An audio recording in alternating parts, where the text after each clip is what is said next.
Today we are talking about winter and not only how to survive in a place where, almost half of the year has you surrounded by snow, ice, and dealing with freezing temperatures, but we actually want to enjoy. Also, hi, my name is Connor, and welcome to Ready, Set, Enjoy, where I cover all of the ways that you can get yourself ready to handle whatever life might throw at you. I believe that if you have the right knowledge, skills, and gear, it will give you the peace of mind and confidence to do more, push yourself, and ultimately get more enjoyment out of life. Between my desk job, being a parent, our cabin in the woods, and our love of getting out camping for weeks at a time, I'm constantly learning what it takes to tackle life's many challenges. So come learn with me as I figure out how to stay ready, get set, and go enjoy life.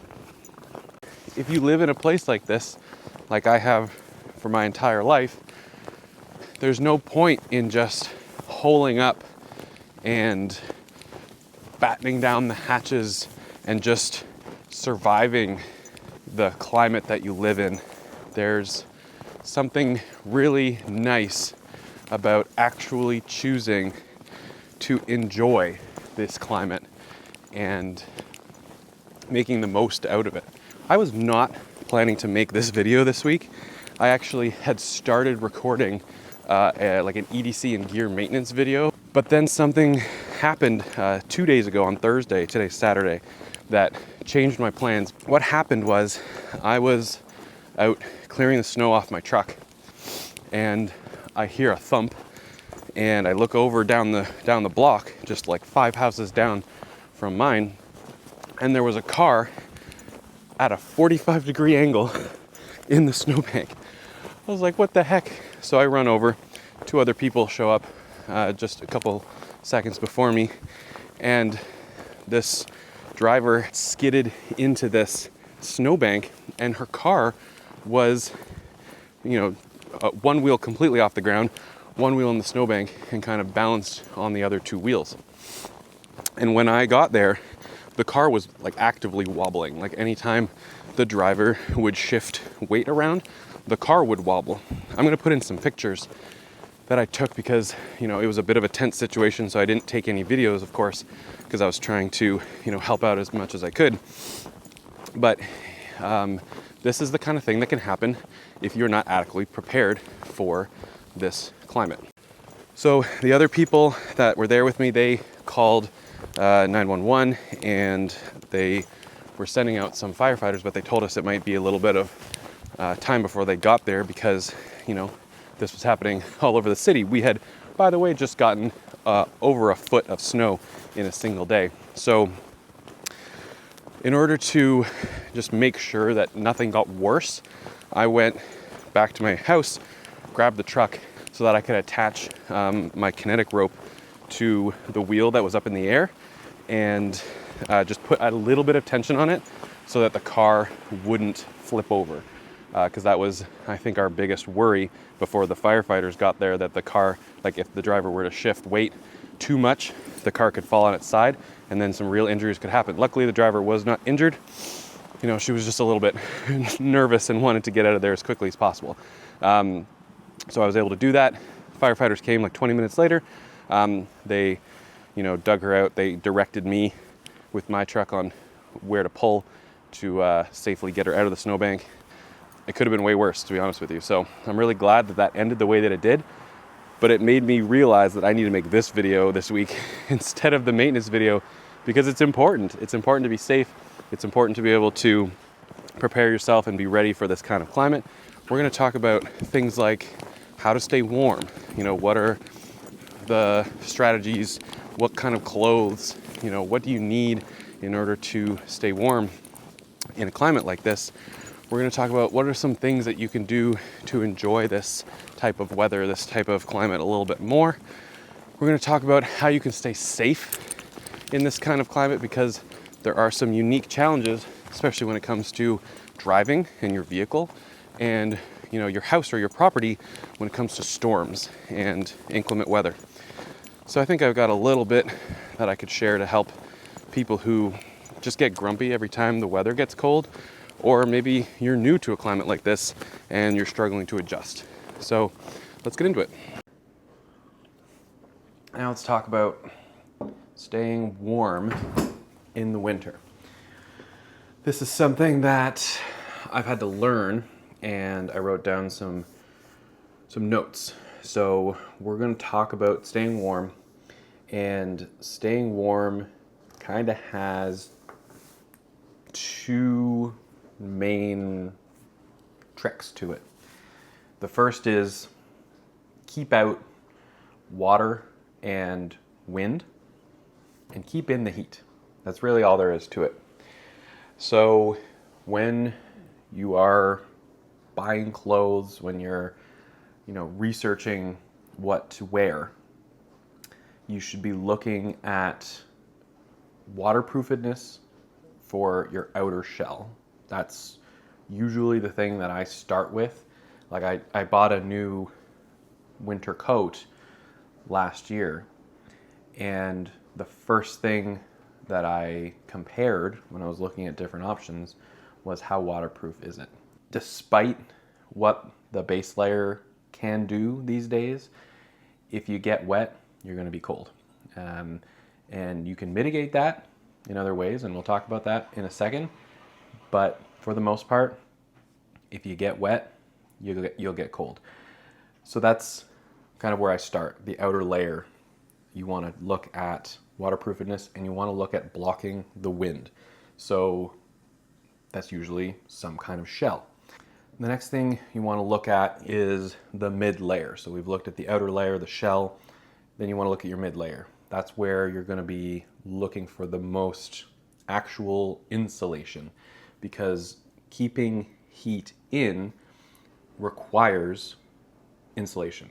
It's the layer of air between your body and the insulation that your body heat warms up, and the insulation stops that air from cooling down, and that's what actually keeps you warm. So that mid layer, you want to look at how much insulation is actually, stuffed into that piece of clothing. What kind of insulation is it? And what would happen if that insulation did get wet? So there's a bunch of different kinds of insulation out there on the market.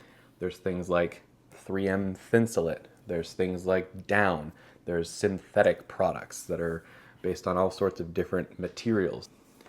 When you're actually wearing the mid layer and actually putting it on your body, it's important to remember that if you compress insulation, it is less effective. You want the insulation to actually, they call it loft.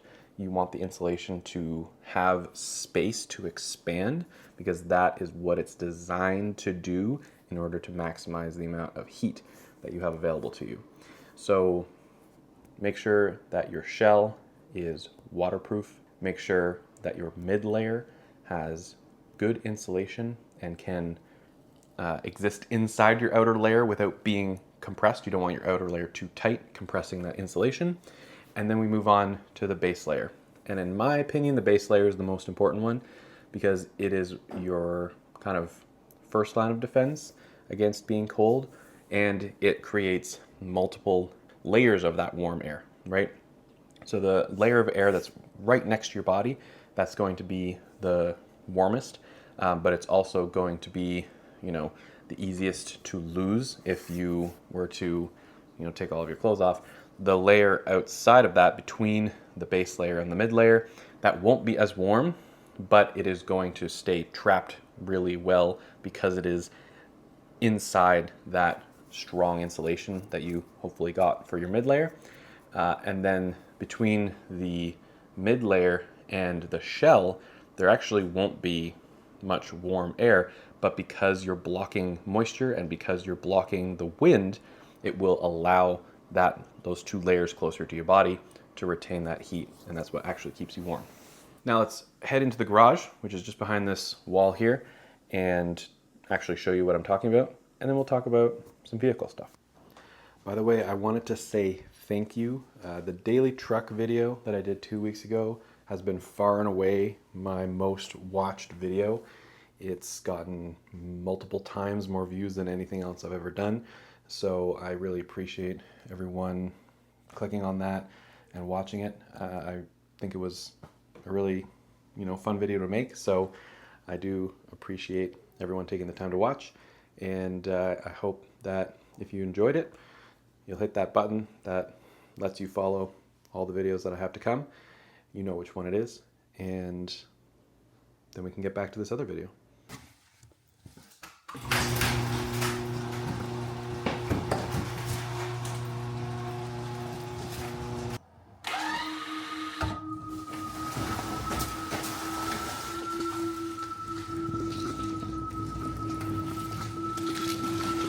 All right, now that that's out of the way, let's talk about some clothes. It's ironic because I'm actually really cold. I'm gonna go put some more clothes on and then we'll get started. Starting with that base layer, the merino socks. So these are the darn tough ones. These are the ones that you can get at Costco. I believe they are like a 60% merino polyester blend or something like that. They are pretty good, not quite as good as these. These are more of a mid-weight and these are more of a heavyweight. The ones I have on my feet right now are darn tough, but the mid-weight version, these ones go up quite high on your, above your ankle. The ones I have on just go slightly above your ankle. Then moving on up in the base layer, you've got your thermal underwear, your long johns. This is the one that I was talking about, Smart Wool, really quite warm. Moving up to the torso, this is a good option. This is a merino wool Patagonia t-shirt, and then I also have a long sleeve version of it as well. So you put the long sleeve on first, then the t-shirt on over top of it, gives you some protection on your arms and even more protection in your core. Then for your mid layer, you've got a couple of options. So one that I like is a good flannel. This flannel is pretty thick and gets, also up, since it has a collar, it also gives some protection around your neck to help keep things warm.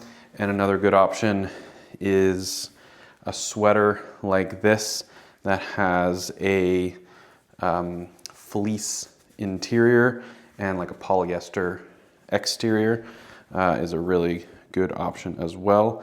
This one is from the BC Clothing Collective. I didn't even know that. I just looked at the label. The one I'm wearing here is a polyester wool blend sweater from a company called Wind River. If you're in Canada, that's the brand for Marks.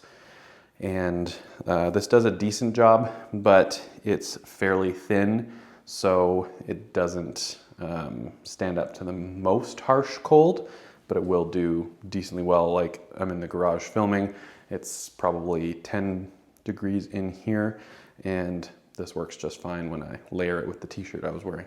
Moving on to shells, this is the jacket that I bought last year after doing a fair amount of research. This is the Patagonia 3-in-1 parka. So it's actually a puffer jacket that goes inside of one of their rain jacket shells and clips on at the in the arms, clips on back here.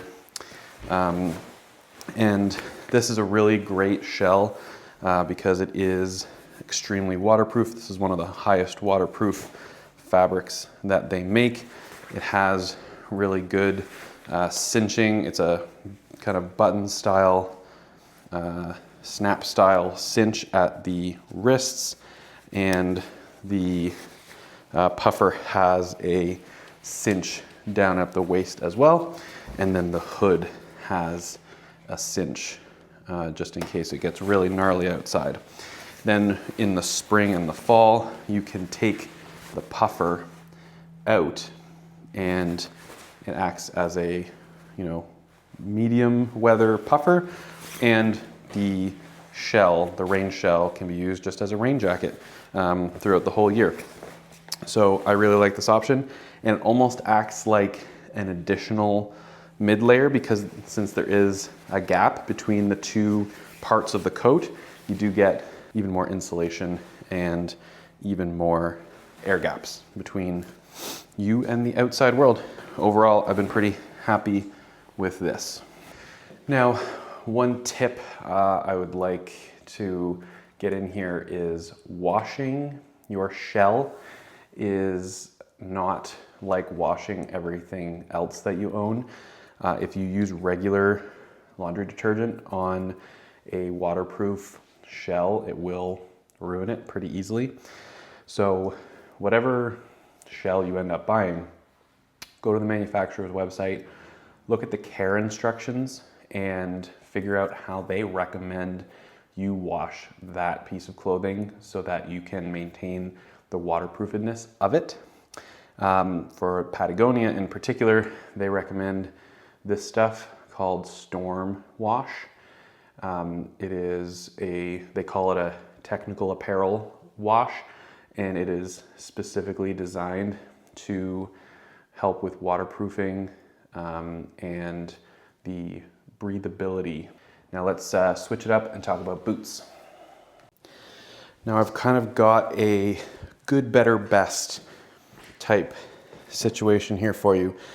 The boots that I'm wearing right now to film in the garage, these are Blundstones.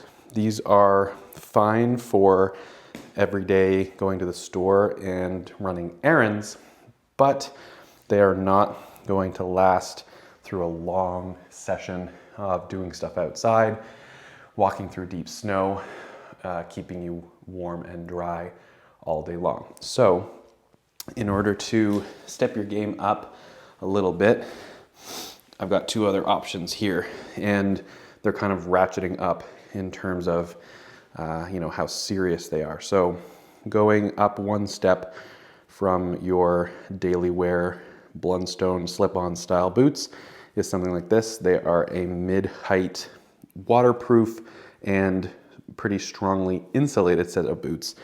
This one is from Columbia. I did a little bit of research. I went and tried on a bunch of different pairs at a couple of different stores, and this for me was the best mixture of waterproof, warm, and not insanely expensive. They have, I believe, 200 grams of insulation, which helps them keep your feet warm and create that air pocket between the socks and the boots. Now, if you need to step it up even further, then you can really ratchet it up. These boots need to be cleaned. I was gonna do that as part of my maintenance video, but I switched to the winter survival video instead.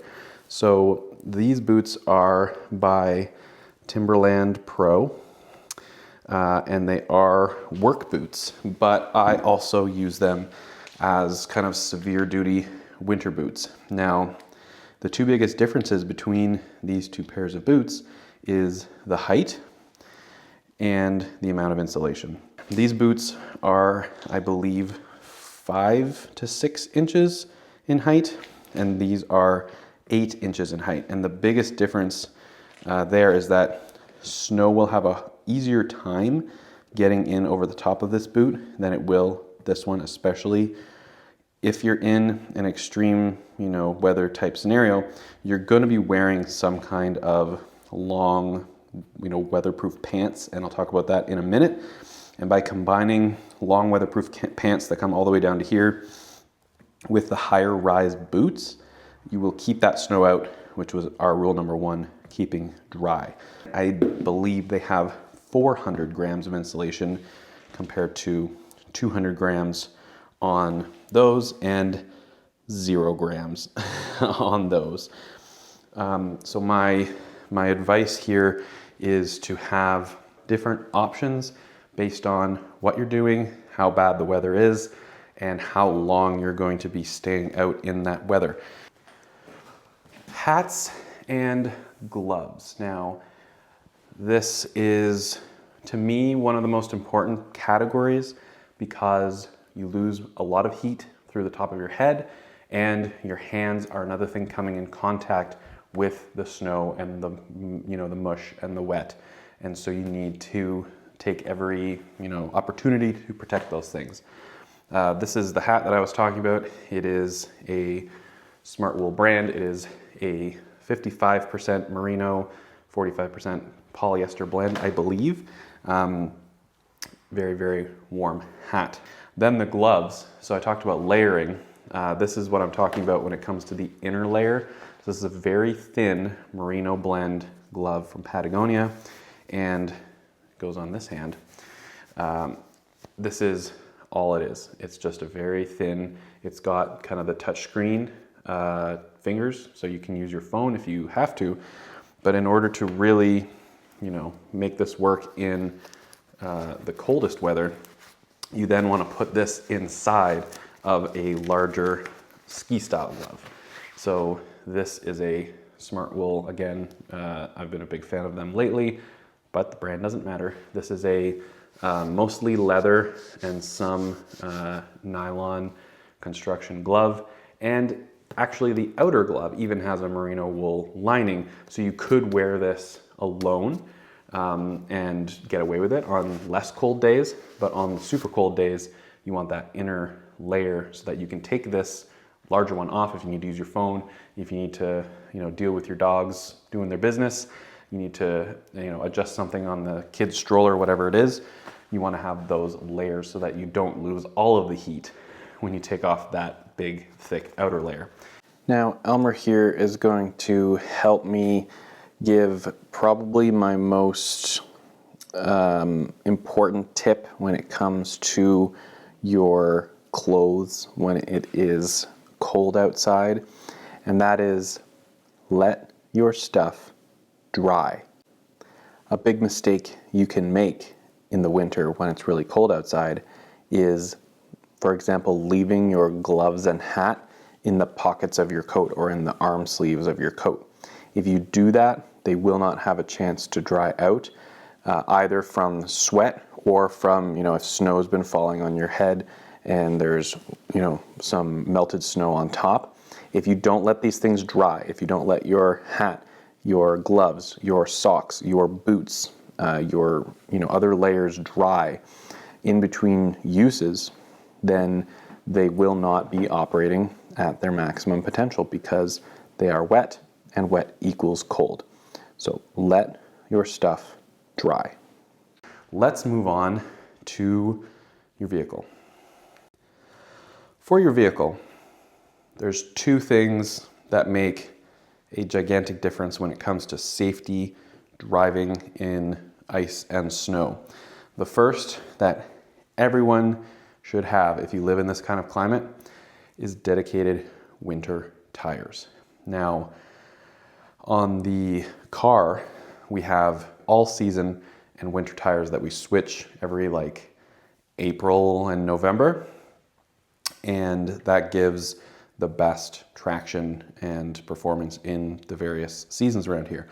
On the truck, since I have an all-terrain tire, I keep that set on year round, but they are 3-peak snowflake rated, and therefore they are technically a winter tire. Some people will say that a dedicated normal winter tire performs better than an all-terrain 3-peak rated tire. In my experience, I think they're about the same. The second point is your vehicle should, wherever possible, be at minimum all-wheel drive and preferably 4-wheel drive with a transfer case that supports 4Auto, because that's basically all-wheel drive. The driver in the snowbank had a Toyota Venza. It was a front-wheel drive vehicle, and had that driver had all-wheel drive, I almost guarantee that that accident would not have happened. Now let's talk about recovery gear. I breezed over this in the daily truck video, and I realized that I shouldn't have, because it's actually quite important. So let's look at my recovery kit. So I've got my my stool, and then my toolbox. And then since this is a pack out, I'm just gonna snap it on top there just for illustration purposes. So this top case here is what I keep in the toolbox in the bed of the truck in order to have all the recovery gear that I need at all times. It's mostly used in the winter, but it can also come in handy in the summer, especially when you have really muddy, rainy situations. I'm just gonna put this down here for a second so I can get these off of here. The first item in the recovery category is soft shackles. So these soft shackles are meant to help attach your recovery rope of whatever variety or strap that you use to the vehicle. Now, when I did the recovery the other day, I had one of these on the front tow hook of my truck, and then the other one attached through the spindle of her wheels. You know, attaching through the spindle of the wheel was a last resort. I looked for a better recovery point on her vehicle, and there was nothing else available. There was no C-arm that I could attach to. There was no robust suspension part that I felt comfortable attaching to, and there was no rear recovery hooks, and there was no hitch receiver. So I had no choice but to attach to the wheel itself, and I would never do that unless I absolutely had to. And once the vehicle started moving, I did detach from the wheel to avoid the rope getting twisted. But recovery soft shackles are the number one item. If we go into the pack out case itself, this is where I keep the kind of more heavy duty recovery gear, I guess you'll call it. I usually only break this out maybe twice a year. This year, only once so far, a couple of days ago. So in here, I keep I believe it's an 18,000, it might be a 17,000 pound rated kinetic rope. Kinetic ropes are great because they serve all the purposes of a tow strap, but they also add better safety and actually better pulling strength than a tow strap, because when it stretches and then recoils, it actually adds pulling strength to if you're pulling someone out of a ditch or whatever, it actually adds pulling strength, and it's safer, especially than anything made out of metal. And then the other thing that I keep in here is a hitch receiver tow point. This goes into your 2-inch receiver. You put your hitch pin through here, and then this larger hole can be used either for the soft shackle, or if you're already using your soft shackles for something else, you can attach this hard shackle to it, and then this pin goes through and actually screws in, so it's an extremely strong attachment point. And I believe this is rated for like 25,000 pounds. So this is, some pretty heavy duty stuff. You can use this to pull someone out, and you can also use this to be pulled out. Recovery boards plus this recovery gear plus a good shovel is all you need to get out of almost any scenario. Most of the time, I am helping out somebody who is stuck. Only once in recent memory have I had to get my own vehicle unstuck, and that was when we took the car that is only rear-wheel drive to the cabin in the winter, and it did get stuck, but the traction board was more than enough to get it out. The tip I have for driving in the winter is, at least this is how I learned to drive in the winter, is that you should do everything slowly. And that doesn't mean drive slowly. You can actually drive, at a decent speed, even when there's ice and snow on the road. But you should be doing all of your actions when you're driving slowly. So that means accelerate slowly, brake slowly, and turn slowly. a way to visualize this is pretend that you have a hot bowl of soup in your lap when you're driving in the snow. If you accelerate too quickly or brake too quickly or turn too quickly, that hot soup is landing somewhere you don't want it to land. And the same applies for your driving style. So accelerate, brake, and turn nice and slow, nice and smooth, and you're more likely to have a good time when you're driving in the winter. The next piece of gear that you should have in your vehicle, especially in the winter, it applies year-round, but especially in the winter, is a jump starter pack. Now, any normal roadside safety kit that you buy will include jumper cables, and that's I guess a fine start, but having an actual battery jump pack will get you or other people out of a sticky situation much more easily than jumper cables. If somebody's in a parking spot where you can't get your vehicle up next to them, or if you are on a hill, or if you are just in a location where getting the two vehicles positioned just right, that you can get jumper cables hooked up, is much more difficult than just having the battery pack with the alligator clips right onto the battery. It works so well, and they have really come down in price, and there's a bunch of new brands that are making them these days that it's a lot easier and more convenient to use a battery jump pack rather than jumper cables, so I always keep one of those in the vehicle. Now, it's important to understand that not all windshield fluid is made equally. Read the label. This says summer windshield washer fluid. This stuff will freeze in the winter and you will not be able to wash your windshield.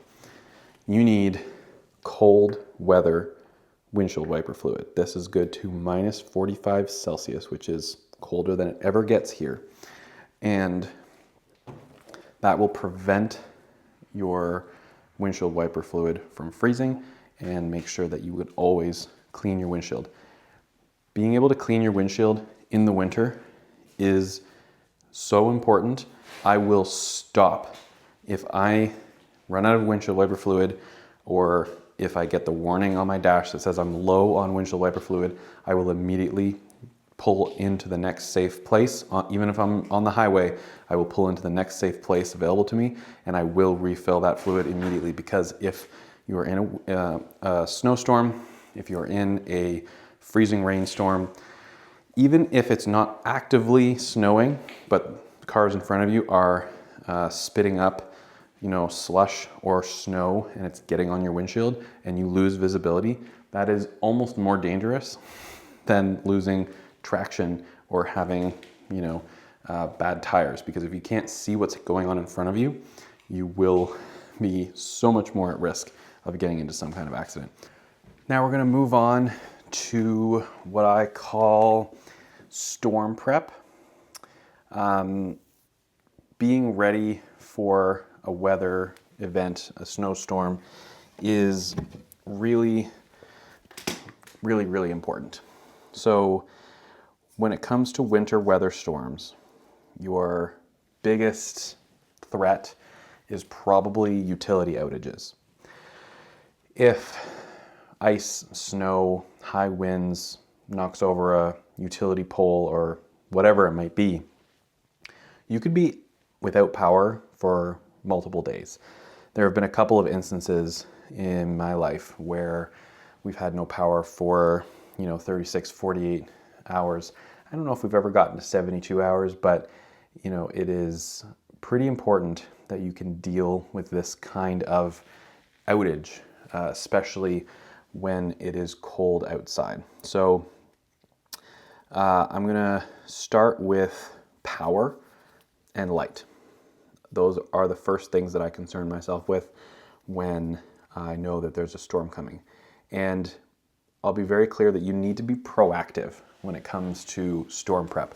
You can't be scrambling to get these things ready when the storm has already started, because at that point you could lose power at any moment. So when the forecast is calling for a storm. Here in Canada, we recently adopted a color system for storm warnings. So there's yellow, orange, and red. If it is, any kind of major storm incoming, I will go through a checklist of things that I need to charge, things that I need to get ready, and every season I will do a couple of general maintenance and checkups to make sure that we're ready for the season. So power means charge whatever batteries you have. Pretty much every battery in your house you should be charging, whether it is power banks like this one, whether it's the batteries in your flashlights, whether it is your tablets, your laptops, your phones especially. You want to keep all of these devices charged because at the end of the day, you need to be able to communicate if something goes really wrong. You need to be able to see so that you're not tripping over stuff and injuring yourself, thus requiring the communication. And especially if you have kids, you need to be able to at least have some form of entertainment for those kids. So being able to see so that they can play card games, board games, I guess watch TV or whatever. If that's your jam, then having charged devices is really important. And it's not, maybe the first thing you would think of, but a laptop can charge a phone. So if you are in a prolonged storm event, you've used your external power bank to charge your phone, the bank is now dead, your phone is now dying again, you can use the tablet or the laptop as essentially another extended battery to charge that phone. Because at the end of the day, your phone and your flashlight are probably the two things that you need to keep charged. Everything else is secondary. If I could do it all over again, I wouldn't buy the same car that we have. It's a Tesla Model 3. It's rear-wheel drive. But I would buy an EV again. And one of the reasons is that an EV is just a gigantic battery. And when you have a power outage like this, you can use that giant battery to charge your devices. It's just like the laptop.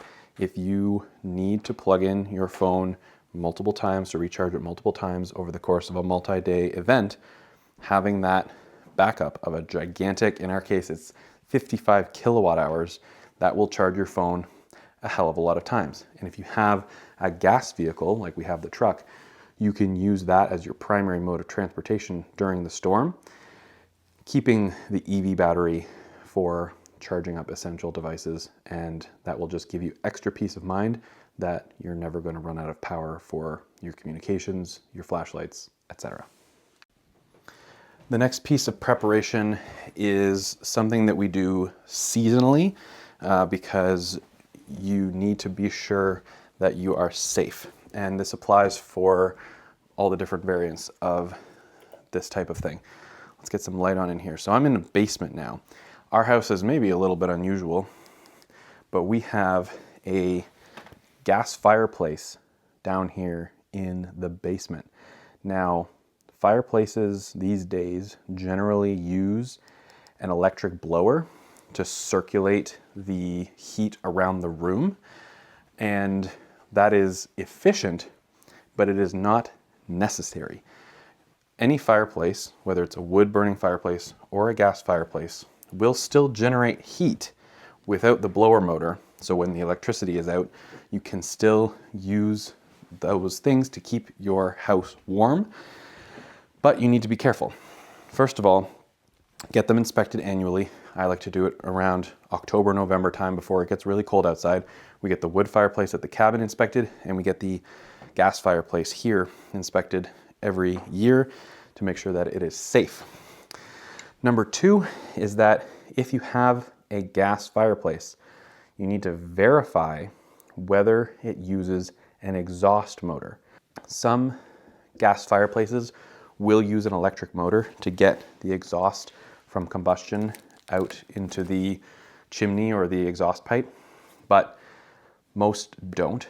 So you should look up the model that you have, make sure that it doesn't use an electric fan for exhaust. If it uses an electric fan for the blower, that's completely okay, but not for the exhaust, because then you are in an unsafe situation. Related to that, you want to test your carbon monoxide detectors regularly. This is not just a seasonal thing. This is pretty much every time you see a storm coming, or anytime you're going to use that gas fireplace for a significant amount of time, you should be testing your carbon monoxide detectors. We have 2 down there in the basement. We have one plugged into an outlet in the wall and one multi smoke and CO detector in the ceiling. And for the storm we just had this week, I went down there, I tested both, and I made sure that the pilot light on the gas fireplace was lit. There's been one instance about 2 years ago where we didn't have power for, I think it was just over 2 days. We had that fireplace going. It was enough radiant heat to keep that basement room warm, so that's where we slept. That's where we hung out most of the time. The rest of the house was pretty freaking cold, but we were able to keep warm down there. So having a working fireplace, whether it's gas or wood, is pretty essential when it comes to winter storm preparation. The next thing I would recommend for winter storm prep is wool blankets. These are, if you're Canadian, you'll recognize these as Hudson's Bay blankets, but these are nice, thick, extremely warm wool blankets, and they will keep you extra warm when the temperature in the house starts to drop in the middle of a power outage. A good alternative to that, especially if you already own them, sleeping bags. These will keep your body heat nice and toasty in the event of a power outage. We really like the Mountain Hardware brand, but go to your local outdoor store and they will get you hooked up. These are what we use for, haven't recently, but when we did our last cross-country trip in the middle of winter, these are minus 20 degree Celsius rated bags. So these will keep you warm in pretty extreme outdoor scenarios. So inside, when the power's out and the house starts to get cold, this will be more than sufficient to keep you warm while you're sleeping. Now, the next thing to do to prepare for an incoming storm is get fuel. Now, this doesn't just mean fuel in your vehicle, which you should do, but also get propane.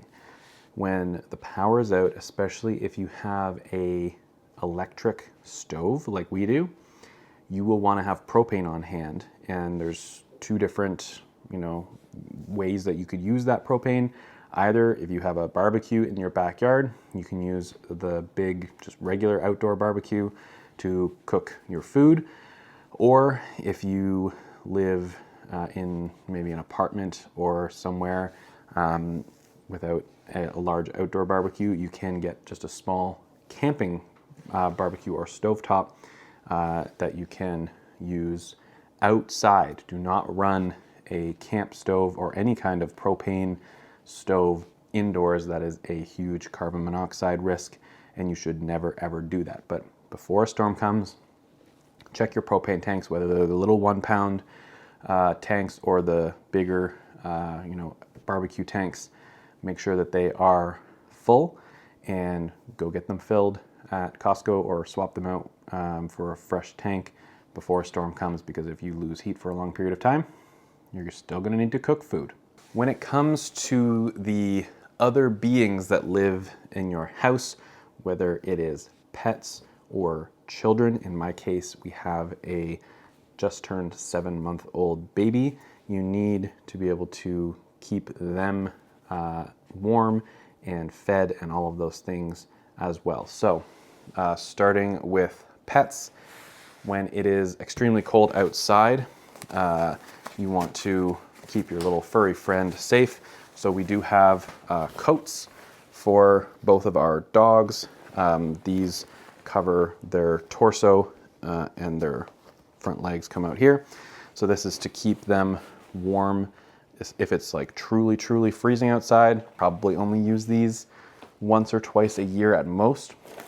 And then if it is really cold and or if there is salt being used where you live to clear roadways, we really like these suspender boots. They're kind of like snow pants for dogs. So it has boots attached to legs and then suspenders that go over their back. So you can put this on to keep their feet warm if it's truly, truly cold, or protect their feet from the salt if that's being used where you live, because salt and dog paws do not mix. We've had instances where our dog gets an injured paw just because they get some salt wedged in between their foot pads, and that can be a big problem for them because it takes a long time to heal. And then they usually end up licking their paw, which makes it worse, and you don't want to have to go to the vet for something like that. When it comes to kids, make sure that you have adequate snacks and food that doesn't require cooking so that you can get some calories into those kiddos. Even if you are short on heating sources. When it comes to babies, this is something that I've only recently learned or had to be concerned with, is that if you have a supply of frozen milk, whether it's expressed milk or you have formula that you need to keep cold, make sure that you have a plan for that baby food. You don't want to get into a scenario where you let your supply of frozen milk go bad, because what I've learned is that it is a ton of effort to create that frozen milk supply. And if that amount of effort goes to waste because you lose power and it all thaws, that is a huge shame, and I would never want anyone to have to go through that. So if you have a power outage, I would recommend putting some insulating layer around a small freezer downstairs that we keep our long-term supply of frozen milk in. And anytime there's a power outage, I will put some blankets around that freezer and cinch it in order to keep as much thermal barrier in place as possible. It might sound silly, but it does help things stay frozen a lot longer. It's the same principle as layering for yourself. And then if the power outage is truly extended, I would say more than, say, 36 to 48 hours, my plan that I have thankfully not yet have to actually implement, but my plan is to take that milk supply, transfer it into a cooler with a locking lid, and then put that cooler out in the backyard. Since it is theoretically freezing cold outside, that will hopefully keep your milk supply frozen for a lot longer and keep it safe because it's in a locked container. This is kind of a last resort, but it's good to be prepared for that scenario just in case. The last thing is for the kiddos. When you have a baby that sleeps in a sleep sack, which is, again, something that I've only learned recently since I've become a parent, sleep sacks are the best way to keep your baby safe when they are sleeping. If you don't know about safe sleep because you're not a parent, or you are looking to become a parent, or you want to learn about it, a sleep sack is essentially a sleeping bag for a baby, but their arms are left accessible. It means that they can't accidentally suffocate on blankets or whatever else might be in their crib. You don't want to have anything that they can suffocate on in their crib. That would be really, really dangerous. And so for these types of scenarios, and also for winter camping, we got our baby a sleeping bag sleep sack. But it is essentially a sleep sack made out of sleeping bag material. It's really, really cool, actually. And we were able to go, when he was only, I want to say 2.5 months old, we were able to go camping in 10-degree weather, which isn't that cold, but for a baby is very cold. We were able to go camping in fairly cold weather because we had this sleeping bag sleep sack for him, and it worked out really, really well. He stayed nice and toasty. So good to have in case of an extended power outage in the winter. Now, in case of emergencies, I think it's really important that during a significant snowstorm like the one we had a couple of days ago where it was snowing all day long and it was over a foot, almost a foot and a half of snow throughout the day, you don't want to wait until the end of the snowstorm to clear your vehicle and your driveway and your walkways of snow. And the incident that I talked about at the beginning of this video happened to take place as I was clearing the snow off of my vehicle to go run an errand. But if that had happened when my vehicle had 6 inches of snow all over it, I would have had to take the time to clear all that snow before I could go and help, and that would have wasted several minutes in a potentially dangerous situation. And so a new strategy or a new practice that I'm adopting for myself going forwards is that I will go and clear that vehicle off every few hours, clear those walkways, clear any extra snow off the driveway at a regular interval, so that if there ever was an emergency, if someone gets hurt, if someone needs help, if you need to go and help a friend or a family member somewhere else in the city, or if you just need to go to the store, you don't have to spend that extra time clearing snow when time is potentially very important. 2 final points when it comes to storm prep and winter weather at home or at your property. One is use driveway salt. Now I mentioned it can be bad for your pets to be walking all over salt, but you can buy driveway salt that is pet friendly. It's not quite as effective as the regular stuff, but you can get pet friendly driveway salt at Costco, at Canadian Tire, at Home Depot. And every time I shovel, or usually towards the end of a storm event, I will put down some driveway salt, particularly where we're walking, so near the front door, in the path that we take out to walk the dogs, because having traction, having avoiding a buildup of ice and snow where you're walking is really important, so that you don't slip and fall and hurt yourself. And last but not least, just a, I guess, pro tip, it's more of an efficiency thing than anything else, is that when you are clearing the snow off of your vehicle and your driveway, start at the top and work your way down. That means clear the snow off the top of your vehicle before you do the doors, before you do your license plate, because any snow that you knock down will get caught on the lower levels. And do all of that before you shovel your driveway, because if you shovel your driveway and then clear the snow off of your vehicle, you're then just going to need to shovel again because you have knocked a bunch of snow onto the driveway. So just to save yourself a little bit of time and effort, clear your vehicle from top to bottom and then shovel your driveway. Just to save yourself a bit of time. Now that we've covered safety and storm prep and staying warm and kind of all the basics of survival when it comes to living in a cold climate, let's actually go a step further now and talk about how you can actually enjoy living in a climate like this. Now, I wrote down some things so that I wouldn't forget, but the first category, I guess, in the enjoyment group would be learn to get out even when it's dark outside. A lot of people will, just kind of stop their day when the sun starts to go down. But here at our, part of the world, in the middle of winter, it gets dark at 4 p.m.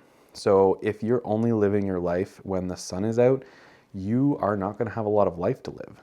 So my biggest recommendation is learn to be okay with going out and doing activities even when it's dark outside, because you will get so much more out of your day. And it doesn't necessarily have to be outdoor activities.